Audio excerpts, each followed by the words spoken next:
Hey, welcome to another episode of GeekOutdoors.com. So, Ultraman, the series, this is something that I was not expecting. And whenever I saw the initial trailers for this anime series, I was just like, okay, this is going to be interesting because Ultraman has been around since 1966. And the only thing I really remember of Ultraman is when I was a kid, is basically a big guy in spandex fighting Godzilla and other monsters in the heart of Tokyo.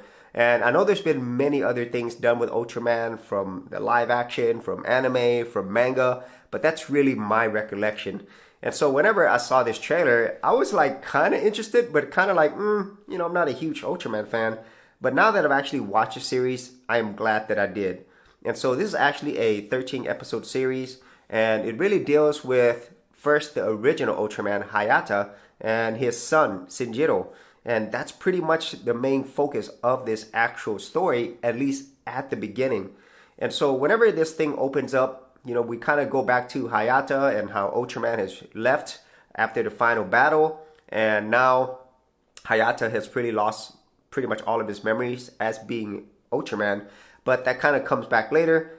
And then Shinjiro, his young son, starts exhibiting Ultraman-like powers, and that's how we start things off. And so in this case, for people who are fans of this series, they will understand a lot of things. The actual whole series, they actually point back to many things in the Ultraman lore and history, but they've also changed a lot of things as well.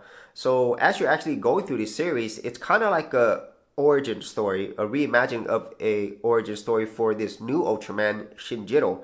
And it also really focuses on this one main villain or protagonist called Bemilar. And that's how things start out. And then you're kind of like, okay, cool, I kind of get it, Origin story, gaining powers. The previous Ultraman, the original Ultraman Hayata, is actually going away. And so for the first few episodes, I was like, okay, this isn't bad at all. It's not absolutely anything original because it is another origin story. But the thing is, once you start getting into the episodes more and more, this show becomes so much better because there's so many things that are not explained, especially if you have no idea of the history of Ultraman. But it also has twists and turns that you didn't expect. It's also like a thriller, a whodunit series as well. With some of the characters, you're like, oh, did they do it? You're like constantly thinking. And it's really cool because I did not expect that. And even when you think you figure things out, like for example, the organization, the SSSP, and all the characters involved, even when you think you know who they are or what their motives are, things change later on. And that's probably the best thing that I could say about Ultraman. The story and the characters, it always keeps you guessing, which is what I love.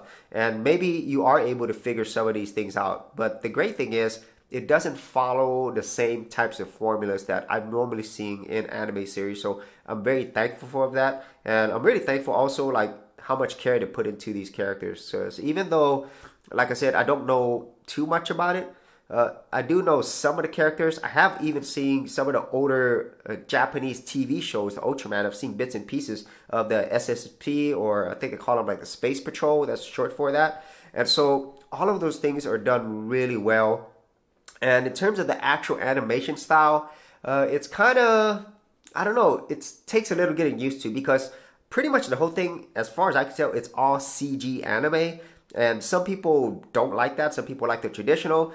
Some people do like it. And so a lot of times anime has a combination of both the modern CG type style and also along with traditional as well. And so in this case, I think they did it well overall. But some of it to me, it just looks way too much CG, which isn't necessarily a bad thing. It just depends on your taste.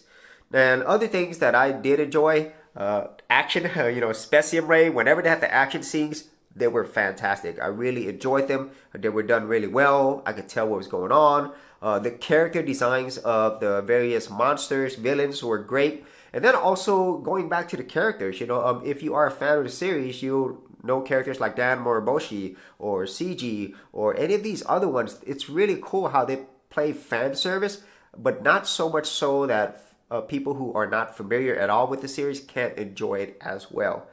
And so overall, Ultraman the series, it is to me a really great series. I do highly recommend it. It's very surprising because of the story, what they were able to do with it, and I'm still like, really wondering what's going on, because even by the 13th episode, you really don't have all the answers. And so that makes me look forward to upcoming, hopefully, more seasons of Ultraman.